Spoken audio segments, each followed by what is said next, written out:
इस सेशन में हम देखेंगे मुख्य इंटरफेस के बारे में कोरल एक्स8 के। हमने पिछले सेशन में देखा किस प्रकार हमने वेलकम स्क्रीन के भागों को जाना। वेलकम स्क्रीन जब आप पहली बार सॉफ्टवेयर ओपन करते हैं तो आपके पास अवेलेबल रहती है, परंतु अब हम बात करते हैं मेन इंटरफेस की, जो कि कोरल का मुख्य भाग है जहां हमने कार्य करना होता है।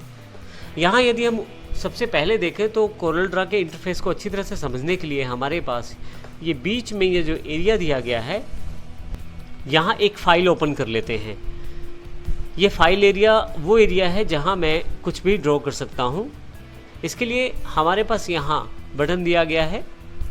नई फाइल क्लिक करने के लिए मैं जैसे ही इसको क्लिक करूँगा मेरे पास क्रिएट ए न्यू डॉक्यूमेंट का ऑप्शन अवेलेबल हो जाएगा। इस पूरे बॉक्स को हम नेक्स्ट सेशन में अच्छी तरह से समझेंगे, लेकिन अभी यहाँ तक के लिए हमारी ये जानकारी है कि नई फाइल ओपन करने के लिए हमें केवल यहाँ ओके करना है। मेरे पास एक ड्राइंग एरिया अवेलेबल हो जाएगा जिस पे मैं कार्य कर सकता हूँ। अब हम बात करते हैं ऊपर से लेते हुए नीचे तक कोरल के इंटरफेस के बारे में। सबसे पहले बात करें यहाँ पे ऊपर की तरफ, तो हमारे पास यहाँ पे ऊपर वाली जो पट्टी है वो टाइटल बार है। टाइटल बार आपके डॉक्यूमेंट का नाम बताती है, आपकी कोरल फाइल का नाम बताती है। जैसे कि यहाँ पे अनटाइटल्ड 1 दिया गया है क्योंकि अभी तक हमारी फाइल का नाम नहीं दिया गया। अगले सेशंस में देखेंगे जब हम फाइल सेव करेंगे तो यहाँ पे नाम अवेलेबल हो जाएगा। इसी तरह से यहाँ राइट हैंड साइड की तरफ 3 मुख्य विंडोज़ जैसे डिफ़ॉल्ट बटन अवेलेबल हैं। पहला क्लोज करने के लिए, अगर आप इसका प्रयोग करते हैं तो कोरल बंद हो जाएगा। दूसरा बटन जो है वो रिस्टोर और रीसाइज करने के लिए, फिर से मैक्सिमाइज़ करने के लिए। तीसरा, यदि आप इसको यहाँ से मिनिमाइज़ करके अपनी टास्क बार पे लाना चाहते हैं तो मिनिमाइज़ कर सकते हैं।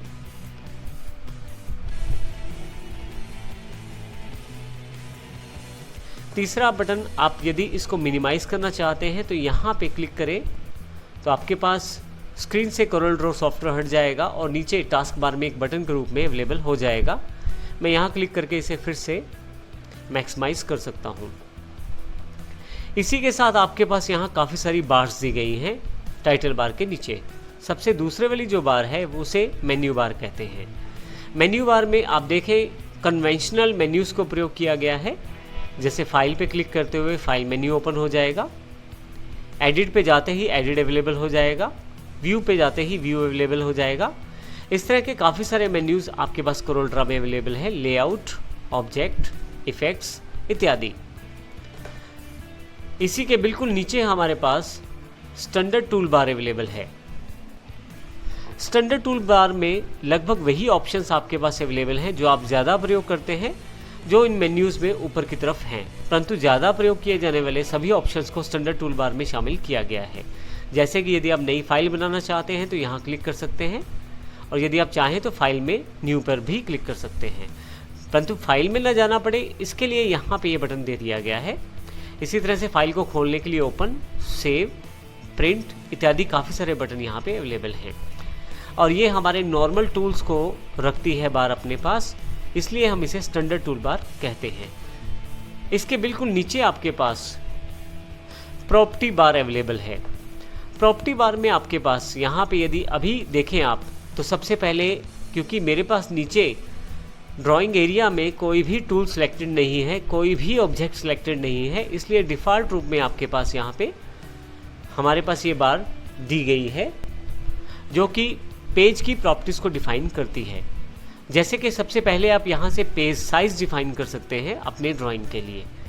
जैसे हमारे पास यहाँ लेटर है, मैं A4 करना चाहता हूँ तो A4 क्लिक करते ही नीचे ड्राइंग एरिया में जो पेज साइज़ है वो A4 हो जाएगा।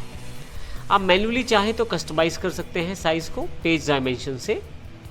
यहाँ पे आप पेज डायमेंशंस को बढ़ा सकते हैं या घटा सकते हैं। यहाँ ऊपर की तरफ वाला जो बटन है वो विड्थ को स्पेसिफाई करता है। आप देखेंगे पेज डायमेंशन में विड्थ का सिंबल यहाँ पे है। आप चाहें तो यहाँ पे डायरेक्ट टाइप भी कर सकते हैं, तो आप देखेंगे विड्थ जो है बढ़ गई है। इस तरह से हाइट जो है वो आप कस्टमाइज़ कर सकते हैं। आप देखेंगे हाइट भी कस्टमाइज़ हो गई है। तो इस प्रकार आप आसानी से हाइट और विड्थ को चेंज कर सकते हैं। मैं इसे फिर से A4 में वापस ले आता हूँ। इसी के साथ बिल्कुल नेक्स्ट आप पोर्ट्रेट और लैंडस्केप जैसे ऑप्शंस को यहाँ प्रयोग कर सकते हैं। लैंडस्केप करते ही आपकी ड्राइंग एरिया जो है उसको लैंडस्केप कर दिया गया है, और पोर्ट्रेट करते पोर्ट्रेट कर दिया गया है। इसके अतिरिक्त आप यूनिट्स डिफाइन कर सकते हैं। किस यूनिट में आप अपनी ड्राइंग को बनाना चाहते हैं वो यहाँ से डिसाइड कर सकते हैं। इसके अतिरिक्त भी काफ़ी सारे ऑप्शंस यहाँ पे प्रॉपर्टी बार पे दिए गए हैं, जिसको समय समय पर हम देखते रहेंगे और आगे आने वाले सेशंस में उन्हें करेंगे। यहाँ एक इम्पोर्टेंट बात बताना ज़रूरी है, अगर हम कोई ऑब्जेक्ट ड्रॉ करें, जैसे मैं रेक्टेंगुलर ऑब्जेक्ट ड्रॉ कर लेता हूँ, तो यहाँ पे यदि अब देखें तो आपके पास जो ऑब्जेक्ट सिलेक्टेड है उससे रिलेटेड प्रॉपर्टीज़ को यहाँ डिफाइन किया गया है। इन सभी प्रॉपर्टीज़ को हम रेक्टेंगुलर के साथ अवश्य करेंगे। यहाँ पे हमें ये जानकारी देना ज़रूरी है कि प्रॉपर्टी बार जो रहती है वो आप किस ऑब्जेक्ट को सिलेक्ट करते हैं और किस तरह से उसको सिलेक्शन में लाया जाता है, किस टूल के साथ लाया जाता है, उसके अनुसार यहाँ पे प्रॉपर्टीज़ को डिफाइन करता है। जैसे उदाहरण के लिए यहाँ से एलिप्स टूल सेलेक्ट कर लेता हूँ और जैसे ही मैं यहाँ ड्रॉ करना शुरू करता हूँ एलिप्स टूल को, तो आप ऊपर की तरफ यदि देखें तो सभी प्रॉपर्टीज एलिप्स टूल से रिलेटेड अवेलेबल हुई है यहाँ पे। तो इस प्रकार जिस प्रकार का आप ऑब्जेक्ट सेलेक्ट करेंगे, जिस प्रकार का टूल सेलेक्ट करेंगे, उसके अनुसार ही प्रॉपर्टी बार आपको टूल्स दिखाएगी। इस प्रकार उससे रिलेटेड टूल्स आपके पास यहाँ पे अवेलेबल अपने आप हो जाएंगे। इसी के साथ नीचे की तरफ देखें तो हमारे पास नया पेज क्रिएट करने के लिए यहाँ पे एक प्लस का बटन दिया गया है, जो कि न्यू का बटन जैसा कार्य करता है। जब भी आप किसी फाइल को ओपन करते हैं तो वो अनटाइटल्ड के नाम से ओपन होती है। आप जब फाइल सेव करेंगे तो इसका नाम वो हो जाएगा जो आप रखेंगे। नीचे की तरफ डिफ़ॉल्ट रूप में एक पेज दिया गया है।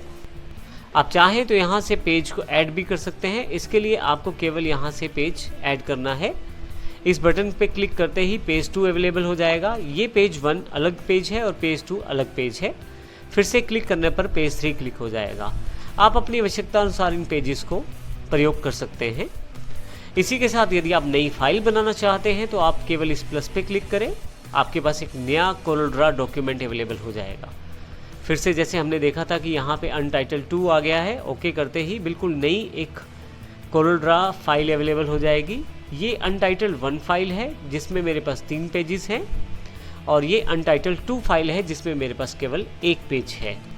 तो इस सेशन में हमने जानकारी ली हमारी title bar, menu bar, standard tool bar और प्रॉपर्टी बार के बारे में जानकारी ली। हमने ये भी देखा किस प्रकार हम अब फाइल्स को यहाँ से बना सकते हैं केवल प्लस के बटन पे क्लिक करते हुए, जो कि न्यू का बटन है हमारे पास कोरलड्रा में। आइए नेक्स्ट सेशन में हम देखेंगे कौन कौन से और पार्ट्स हैं कोरलड्रा के जो बहुत इंपॉर्टेंट है और इंटरफेस से जुड़े हुए हैं।